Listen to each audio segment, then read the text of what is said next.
안녕하십니까. 오늘은 최근에 좀 올렸던 영상들을 좀 찾아봤는데 보니까 좀 어떤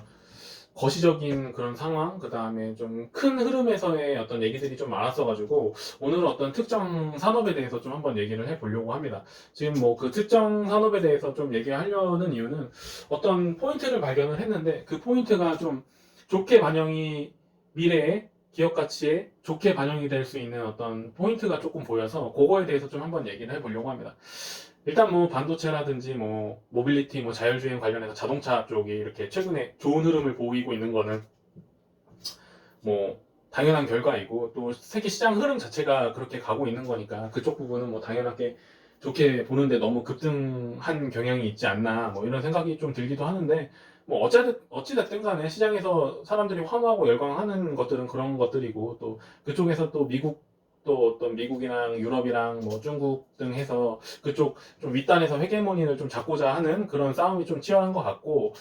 그런 쪽에 이제 열강을 하고 그쪽에 좀 달라붙어야지 좀 어떤 세계 리더의 지휘권을 잡을 수 있다는 생각에 사람들이 온통 관심이 이제 좀 그쪽으로 가 있는데 꼭 그런 것뿐만 아니라도 다른 산업 쪽에서도 얼마든지 찾다 보면 좀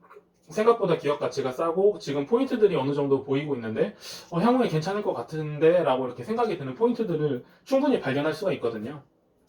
그래서 이제 말씀드리고 싶은 오늘 그런 좀 산업 섹터는 좀 음식료 관련해서 좀 식품 관련 이런 섹터인데 일단 이런 거를 좀 얘기하는 이유는 최근 뭐 이렇게 옥수수라든지 대두라든지 뭐 이런 소맥 이런 것들에 대한 그 원자재 가격을 좀 보면 지금 최근 뭐 세 달, 다섯 달 요 사이에 되게 많이 이제 가격이 오르고 있습니다. 이게 가격이 오른다는 거를 좀 찾아보면 좀 뭐 공급망이 좀 무너지는 그런 영향이 있는데 좀 뭐 기후 변화에 뭐 라니뉴 현상까지 얘기하면서 기후 변화가 좀 심해서 좀 이런 것들을 재배하기가 어려워져서 이제 공급망에 좀 문제가 생겨서 좀 가격이 이제 급격하게 오르고 있는 그런 것들을 좀 많이 얘기를 하고 있더라고요. 그래서 그 원자재 가격이 실제로 이런 음식료에 관련한 원자재 가격들이 많이 상승을 하고 있고 이게 결국에는 이제 원자재 가격이 많이 상승을 했기 때문에 그 기업의 원가의 부담이 분명히 될 건데 그 기업의 원가 부담을 단순히 기업이 그 원가 부담을 하지는 않을 거라는 그런 의견이 좀 읽히더라고요. 그런 것 중에 하나는 뭐냐면 이런 현상이 단기적으로 진행이 되면은 분명히 기업의 원가 부담을 기업이 좀 지겠지만 이런 현상이 좀 장기적으로 가고 좀 이런 식자재에 대한 그러니까 뭐 옥수수, 밀, 뭐 이런 곡물에 대한 그 가격이 장기적으로 상승하는데 이게 일시적인 현상이 아니라 좀 장기적인 상황에서 원자재 가격이 상승할 거라고 보면 이게 이제 결국에는 6개월, 1년 안에 그 기업들의 원가 부담을 좀 기업이 어느 정도는 감내를 하다가 결국에는 그 어떤 시기가 감내할 수 없는 시기가 도달하면 이 원가 부담을 소비자한테 전가시킬 확률이 굉장히 높다라는 그런 얘기가 있거든요. 그렇게 되면 수익률은 일정 수준을 유지를 하게 되는데 윗단에서 이제 매출액 자체가 커지면서 이게 기업 사이즈가 더 커지는 것처럼 보일 수 있는 상황이 발생이 될 수도 있다라고 저는 생각하거든요. 그러니까 결국에 벌어들이는 수익률 자체가 막 그렇게 높아지지는 않을 건데 왜냐면 전체적으로 보면 그 어떤 그 시기마다 뭐 이렇게 잘라서 보면 다르겠지만 왜냐면은 원가가 올라간 만큼 판가가 올라가기 때문에 수익률 자체에서 그렇게 큰 변화가 있을 것 같지는 않은데 이게 윗단에서 매출 사이드에서 굉장히 큰 영향을 미치면 이게 기업이 굉장히 급격하게 성장하고 있는 것처럼 이렇게 보일 수가 있는 그런 포인트가 좀 있거든요. 실질적인 수익성 자체에서는 큰 변화가 일어나지는 않을 건데 근데 여기서 또 뭐냐면 그런 식품들 그런 기업들이 이런 곡물 가격 상승에 대해서 장기적인 대비를 해서 이걸 소비자한테 전가시키기 위해서 판가를 한번 움직였는데 이 어떤 판가를 움직이고 나서 이런 어떤 옥수수라든지 대두 뭐 이런 곡물 가격이 어느 순간 이렇게 좀 쭉 상승 곡선을 그리다가 밑으로 떨어지게 되면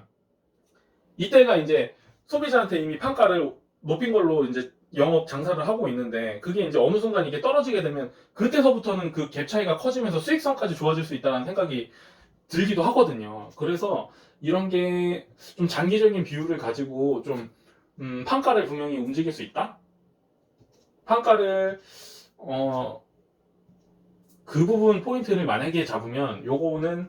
음, 지금 사람들이 그런 반도체 그 다음에 그런 모빌리티 자동차 이쪽에 이제 많이 열광을 할 때 이렇게 비율을 가지고 그런 원자재에 대한 흐름을 좀 따라가면서 이게 장기적으로 될 거라는 어떤 그런 뷰를 좀 찾아내고, 이게 결국에는 판가까지 우리가 흔히 알고 있는 그런 음식료주들 되게 많잖아요. 농심도 있고, 뭐 오뚜기도 있고, 뭐 대상도 있고, 뭐 삼양식품도 있고 엄청 많은데, 그런 회사들이 판가까지 소비자한테 판가를 올리면서 소비자한테 그런 것들을 전가를 시키면서 나중에는 이제 이런 옥수수라든지 이런 곡물 가격이 안정화됐을 때까지의 뷰를 생각을 하면,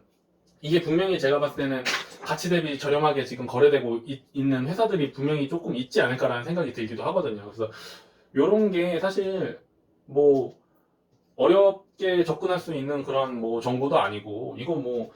한국경제 이런 데서 뭐 다 뉴스에서 지금 다 발표하고 있는 거고, 실질적으로 이렇게 좀 곡물 가격 좀만 찾아보면 이런 게 다 눈에 들어오는 것이긴 한데, 이런 게 결국에 어떤 그런 회사들의 판가 움직임과 그런 것들을 좀 장기적인 관점에서 좀 내가 좀 그렇게 될 것 같다라는 생각이 들면 충분히 지금 괜찮을 것 같고, 특히 또 이제 또 K-팝 뭐 K 문화라고 해서 이런 것들이 뭐 얼마 전에 뭐 기생충 이런 거 관련해서도 뭐 짜파구리 이런 것도 외국에서 엄청 불티나게 잘 팔린다고 하기도 하고, 뭐 또 삼양에서 그 불닭볶음면 뭐 이런 것도 엄청 잘 나간다고 이제 좀 하니까 해외 수출 파트에서도 저는 괜찮게 보거든요. 저희 음식들이 괜찮게 팔릴 것 같기도 하고, 이런 게